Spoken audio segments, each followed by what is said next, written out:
Senhoras e senhores, sejam muito bem-vindos a mais um episódio de Pensamentos, Pitacos e Poesias.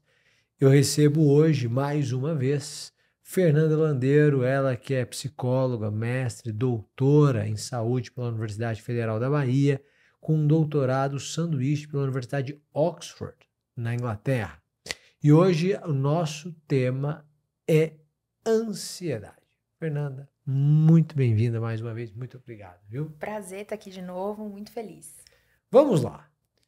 Me explique ansiedade, o mal generalizado, o que está acontecendo com a sociedade, o que a gente pode fazer, os transtornos que existem, etc. Ansiedade, na verdade, é um sintoma, não é um transtorno em si.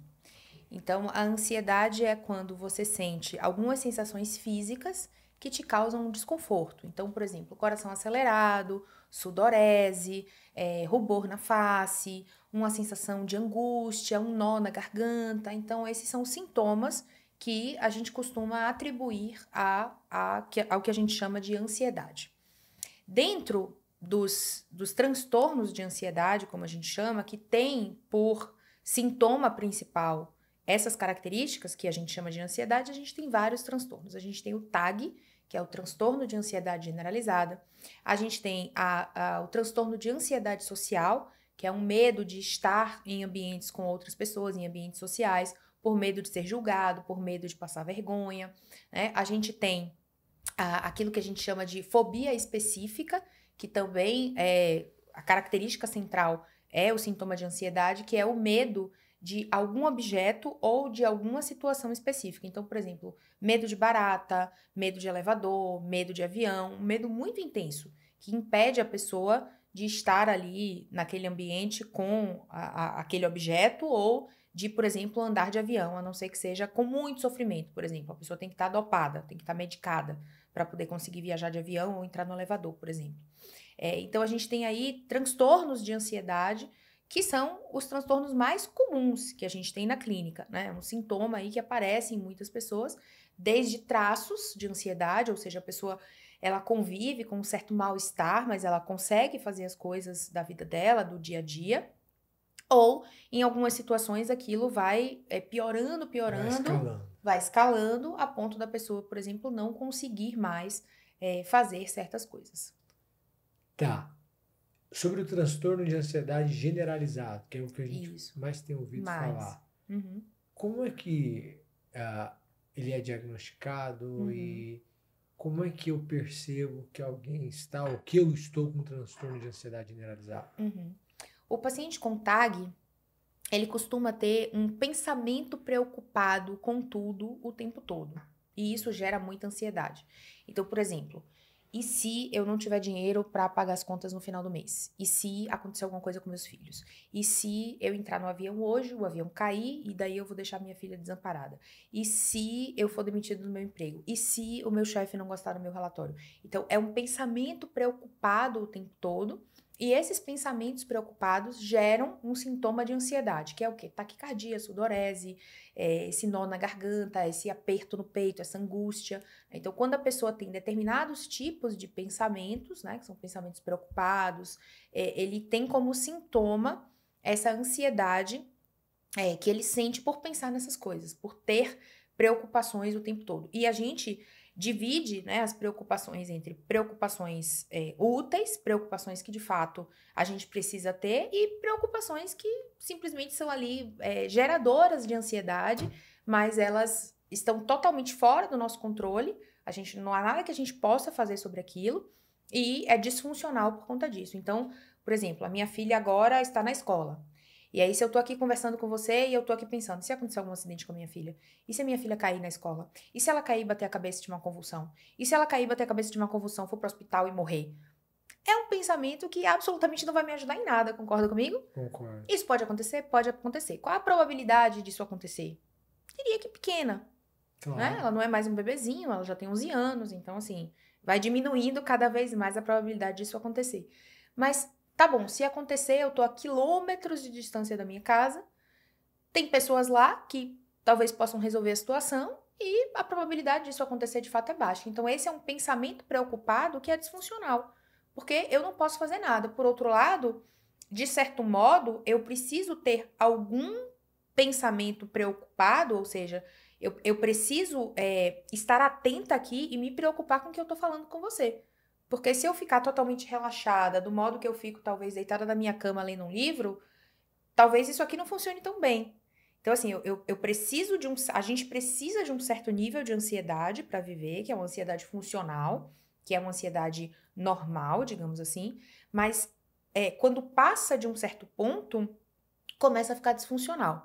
Então, para você entender de maneira bem didática, imagine que eu estivesse aqui conversando com você, mas a minha ansiedade fosse correspondente a que um perigo iminente entrasse na porta a qualquer momento. Um leão, por exemplo, que pudesse me atacar.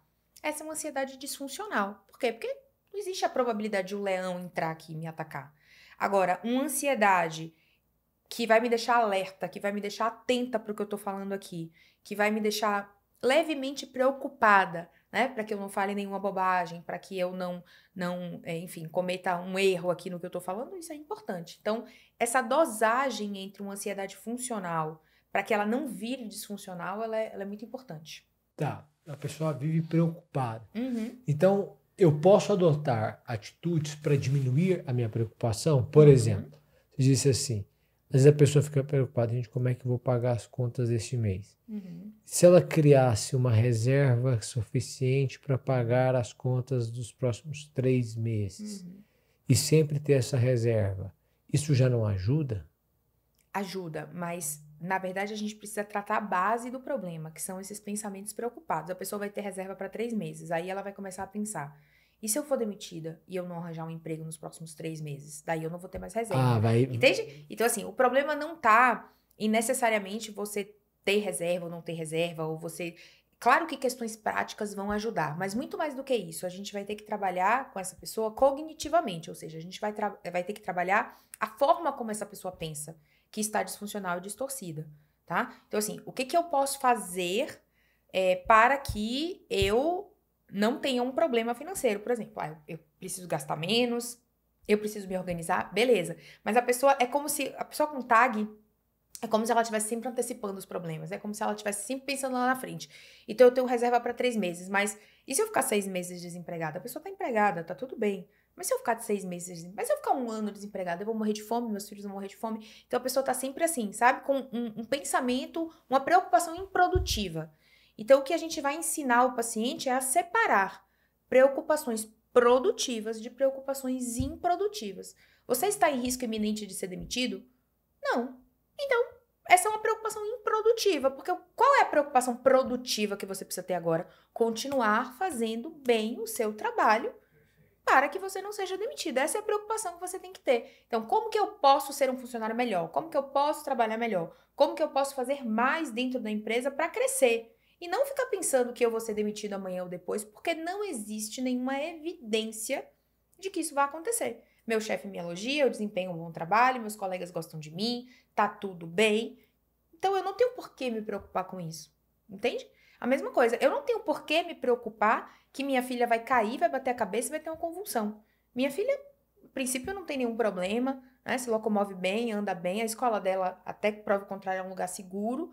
Então, qual é a preocupação produtiva que eu posso ter? Quando eu chegar hoje em casa, eu vou, sei lá, ver a tarefa de matemática com ela, ver se tá tudo bem, ver se foi tudo bem na escola, ver como é que ela tá. Essa é uma preocupação produtiva, vai me ajudar a desenvolver as minhas obrigações, as minhas atividades. Agora, pensar que ela vai cair e bater a cabeça é improdutivo. Tá. Você me deu uma explicação muito boa, que não é eu resolver o problema prático. Se o problema dela eu tenho medo de engordar, então o tempo todo ela está com essa preocupação. Não, então perde 3 quilos e trabalhe sempre com 3 quilos abaixo do seu ideal. Não, porque aí ela vai abaixar mais. Se eu engordar 6. Isso. Você precisa mudar a origem, né? Tem que saber a origem. A forma como você pensa. A forma como você pensa. Como mudar a forma de pensar? Existe uma coisa que a gente considera hoje que é muito importante para a saúde mental, que é o que a gente chama de flexibilidade cognitiva. Quanto mais rígido é o meu pensamento, quanto mais rígida é a minha forma de pensar, mais eu vou sofrer. Então, eu vou pegar um outro exemplo para você entender. Imagine que eu ligo agora pro meu marido e ele não me atende. Meu marido é cirurgião. Eu ligo para ele 1 vez, 2 vezes, 3 vezes e ele não me atende. E aí eu penso, meu marido está me traindo. Ele pode estar me traindo? Pode. Essa é uma possibilidade. Mas uma pessoa com flexibilidade cognitiva, ela faz o quê? Ele pode estar numa cirurgia, o que é o mais provável, já que ele é cirurgião. Ele pode estar numa reunião. Ele pode estar tomando banho. Ele pode estar descansando. Ele pode estar falando no telefone com outra pessoa. Ele pode estar, sei lá, na academia. E ele pode também estar me traindo. Então, rapidamente aqui eu consegui pensar em 7 possibilidades para ele não atender o telefone. Isso é o que a gente chama de flexibilidade cognitiva. Agora, imagine que eu entrasse aqui para conversar com você com a ideia fixa e a certeza de que, porque ele não me atendeu, ele está me traindo. Isso é uma rigidez cognitiva. Então, quanto mais rígido é a minha forma de pensar, mais eu vou sofrer. Voltando para o tema da ansiedade, imagine que eu rigidamente pense que eu vou ser demitida. Ué, mas existe alguma evidência? Não existe, mas eu posso ser demitida. Eu sinto isso. Isso é o que a gente chama de distorção cognitiva, que é muito comum na ansiedade. Eu sinto coisa isso. assim. A gente chama isso de raciocínio emocional. Né? Então, se eu sinto, então automaticamente é verdade. Né? Isso é muito comum na ansiedade. Então, assim, o que a gente vai fazer? A gente vai mostrar para o paciente que não é porque eu penso que é verdade. Eu posso pensar que dentro daquela minha mala tem $1 milhão. Isso materializa $1 milhão ali dentro? Não. Infelizmente, não. Eu posso pensar que atrás dessa porta tem um leão. Isso materializa um leão atrás da porta? Não, não tem leão atrás da porta. Então, a gente vai ensinar para o paciente que eu posso pensar o que eu quiser. Eu posso sentir o que eu quiser, mas isso não torna as coisas reais. Então, esse é o primeiro passo para começar a mudar essa forma de pensamento que prejudica a gente. O segundo passo eu preciso flexibilizar a minha forma de pensar. Então, para cada pensamento que eu tiver, eu vou, por exemplo, buscar evidências que confirmam aquele pensamento e evidências que não confirmam aquele pensamento, para a partir daí eu buscar um pensamento mais funcional. Entende? Então, liguei e meu marido não atendeu. Meu pensamento foi, ele está me traindo. Quais são as evidências que eu tenho de que ele está me traindo? Só que ele não atendeu o telefone. Quais são as evidências que eu tenho de que ele não está me traindo? Ele é atencioso, cuidadoso, sempre me atende, a gente está sempre junto, ele não está em farra, a gente está num bom momento do relacionamento, enfim. Aí você vai listar as evidências de que não confirmam esse pensamento. E depois você vai criar um pensamento alternativo para lidar com essa situação. Não. A princípio, eu não tenho razão para acreditar que ele está me traindo, então provavelmente ele está ocupado com outra coisa.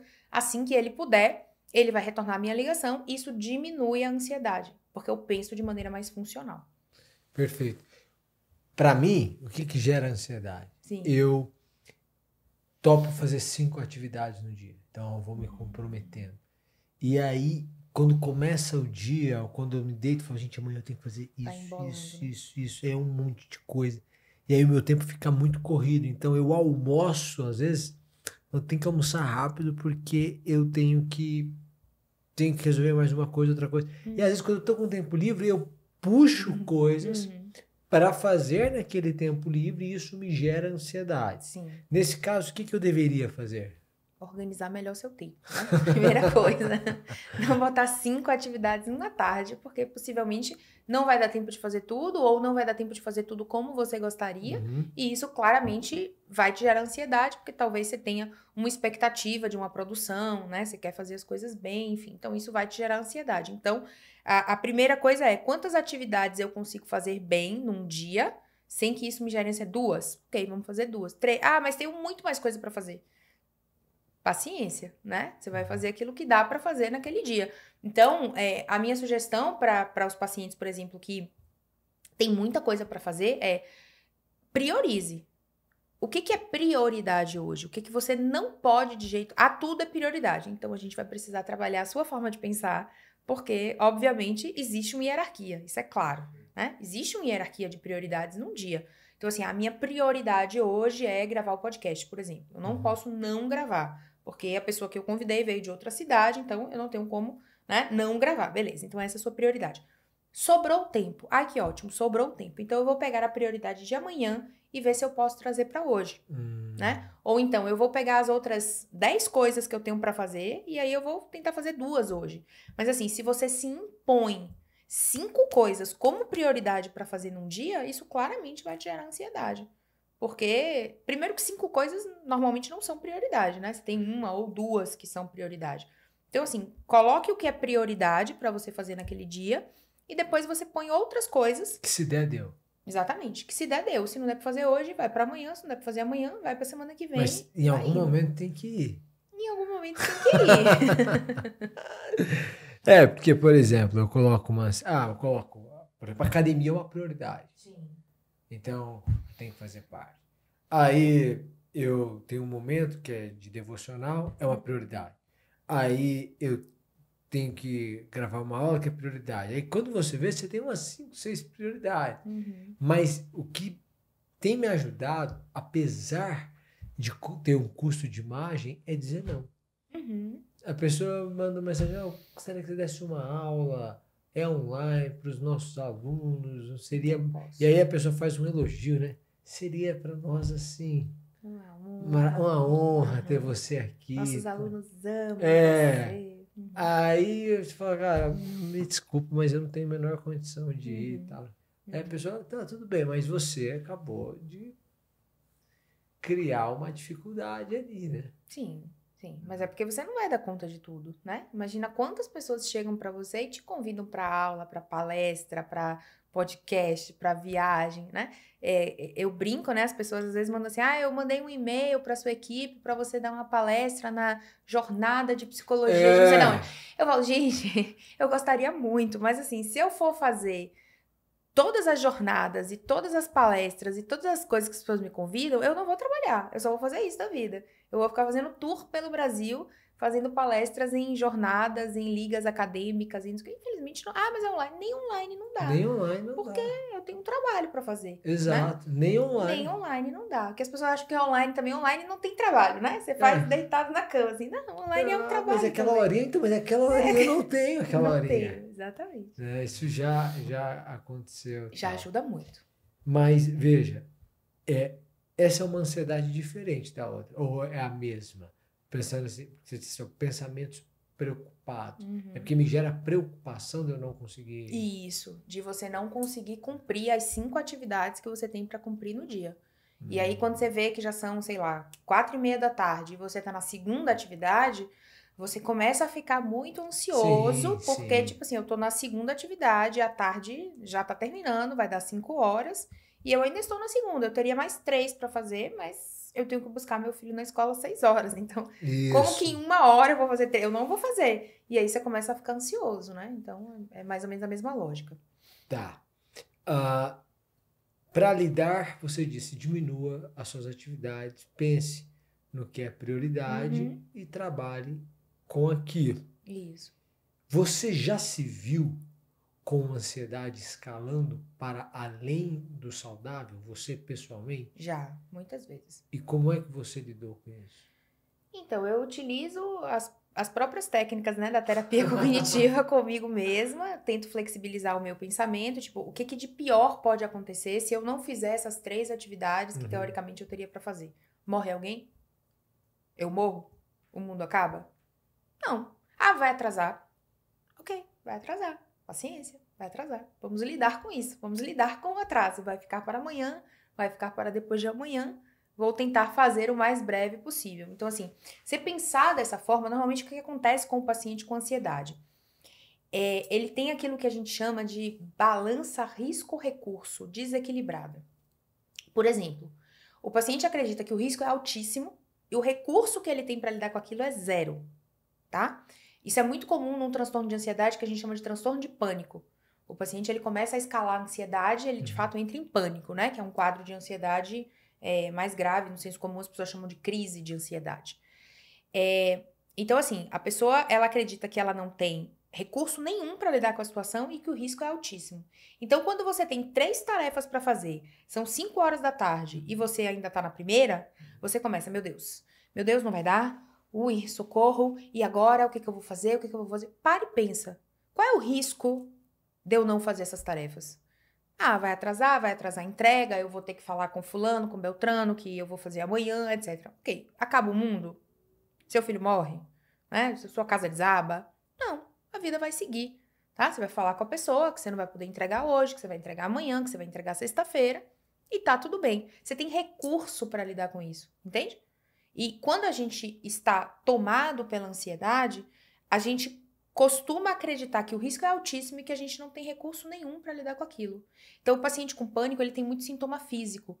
Ele começa a sentir um coração bater de um modo diferente, ele acredita que aquilo é um ataque cardíaco, né? Então, ele começa a hiperventilar, respirar assim, e ele acredita que ele está morrendo. Se de fato eu estiver tendo um ataque cardíaco, se isso de fato for verdade, eu tenho algum recurso para lidar com isso? Tem, claro. Eu posso gritar, eu posso chamar SAMU, né? Eu posso pedir ajuda a alguém aqui que tá aqui. Se eu estiver sozinha, existe um aparelho que tá o tempo todo com a gente, que é o celular. Eu consigo ligar para alguém, eu consigo ligar para emergência, eu consigo descer, pegar um táxi e pedir para me levar para um hospital. Então, existem muitos recursos para lidar com aquilo. Não significa que, porque meu coração tá batendo mais acelerado, isso automaticamente significa que é um ataque cardíaco e automaticamente eu vou morrer. Entre meu coração estar batendo acelerado e eu morrer, tem muita coisa aí, tem um abismo para acontecer, né? Então, normalmente a gente vai trabalhar com o paciente dessa forma, equilibrando essa balança.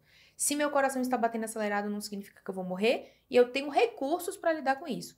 Se eu tenho 3 tarefas para fazer até o final do dia, e eu ainda estou na primeira, ou eu nem comecei, eu também tenho recursos para lidar com isso. Não é o fim do mundo, o mundo não vai acabar, não vai morrer ninguém, eu só vou redefinir as minhas prioridades para amanhã. Perfeito, perfeito, perfeito, perfeito. Bom, existem causas há uma crescente, né, de ansiedade no mundo. Quais são essas causas? O que tem gerado mais ansiedade nas pessoas? Eu acho que é um conjunto de fatores. É claro que existem questões genéticas, e tem pessoas que vão ter mais tendência a transtornos de ansiedade ou a ter sintomas de ansiedade por conta dessas questões genéticas, mas também eu acredito que o ambiente que a gente vive hoje é ansiogênico, ou seja, gera ansiedade, tá? As pessoas hoje, elas não têm paciência de ver um vídeo de 30 segundos. Elas chamam texto do Instagram de textão. Textão. Né? Então, assim, as pessoas, elas estão num grau de agilidade, né? E de uma coisa tão frenética que 30 segundos de um vídeo é muito.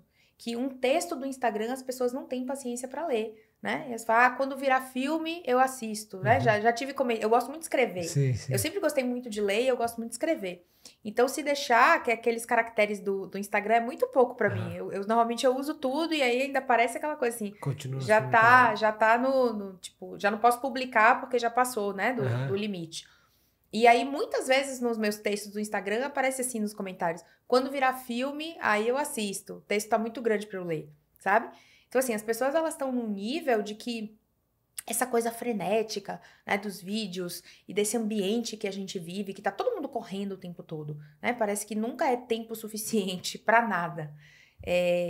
Eu acho que esse ambiente, ele acaba também favorecendo, sabe?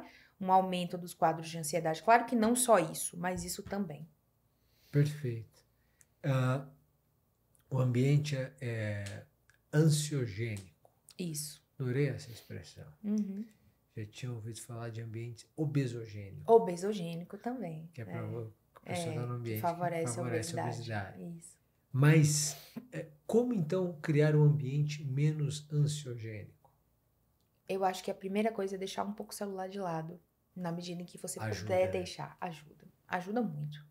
Porque essa coisa de ficar vendo vídeo e passando vídeo e vendo a vida dos outros e se comparando muitas vezes com a vida dos outros, eu acho que isso é muito adoecedor. Então, assim, use na medida em que você precisar usar, use pra te favorecer, mas assim, se puder, desconecte um pouco. Tá. Viva mais relações, né, no presente, menos relações virtuais. Eu acho que isso ajuda muito. Segundo, ter consciência dos seus pensamentos. O ser humano é o único animal na Terra que é capaz de fazer uma coisa que a gente chama de metacognição, que é pensar sobre o nosso próprio pensamento. Então, os chimpanzés, talvez, eles tenham aquilo que a gente chama de pensamento, né? Algo próximo disso. Mas você não consegue chegar para um chimpanzé e perguntar o que ele está pensando. Ele não vai conseguir te dizer isso. Então, assim, só o ser humano pode fazer isso. Né? Que é, o que eu estou pensando aqui agora que está me gerando essa ansiedade? Que está fazendo com que eu não me sinta tão bem. Então eu estou pensando que, sei lá, eu não vou conseguir pegar o voo para chegar em casa. Eu estou pensando que tudo que eu estou falando aqui é uma grande bobagem que ninguém está gostando. Eu estou pensando que, enfim. Então, entender o que eu estou pensando, ter consciência do que eu estou pensando, que é o que a gente chama de metacognição, ajuda muito. Por quê? Porque a partir daí eu posso fazer aquilo que eu acabei de ensinar, que é quais são as evidências que eu tenho que confirmam esse meu pensamento e quais são as evidências que eu tenho que não confirmam esse meu pensamento e de que modo eu posso pensar de uma maneira mais funcional. Como eu posso pensar de uma maneira mais funcional? Então, fazendo isso, a gente já tende a diminuir muito a ansiedade, tá? O terceiro ponto é a questão da nossa respiração. Então, quando a gente começa a ficar ansioso, quando a gente começa a ficar nervoso com alguma coisa, a tendência é que a gente comece a respirar mais curto. E quanto mais curto eu respiro, pior esses sintomas físicos vão ficar. Mais meu coração vai bater acelerado, mais eu vou suar, mais eu vou tremer, mais eu vou ter uma sensação de ansiedade. Então, se eu puder parar e reverter essa respiração, ou seja, trazer para uma respiração aqui diafragmática, né, onde eu não respire aqui curtinho, mas eu respire profundamente, então isso também já vai trazer um alívio, já vai trazer uma melhora. Perfeito. Então, ó, eu vou tirar as conclusões do que aprendi aqui. Primeiro, elenque suas prioridades. Isso. Segundo, pensamentos preocupados, você tem que refletir sobre o que é o pior que pode acontecer, o que é o melhor que pode acontecer. Isso. E, eventualmente, você decota o que é preocupação útil e o que é preocupação inútil. Perfeito. Para lidar com a ansiedade, deixe o celular de lado um pouco. Faz bem que você não tenha esse hiperestímulo, né, o tempo inteiro. Todo. Ainda trabalhe a respiração, porque vai te ajudar a voltar. Basal. Isso. E conviva mais, né? Tem mais atenção às pessoas no seu presente. E faça metacognição. Pense sobre o seu próprio pensamento. Metacognição. Pense sobre o seu próprio pensamento. Isso. Muitíssimo obrigado, Fernanda. Deixe mais uma vez suas redes para quem não te segue ainda. Eu que agradeço. O meu Instagram é @FernandaLandeiro, o meu canal do YouTube é Fernanda Landeiro e o meu TikTok também é Fernanda Landeiro. Pois é, você assistiu a mais um episódio de Pensamentos, Pitacos e Poesias, esse podcast que é um oferecimento do Ser Mais Criativo, a nossa escola de criatividade, cultura e comunicação. Eu espero você no nosso próximo episódio. Se você não me segue, me siga, @SummerAge no Instagram. Até o nosso próximo episódio. Tchau, tchau.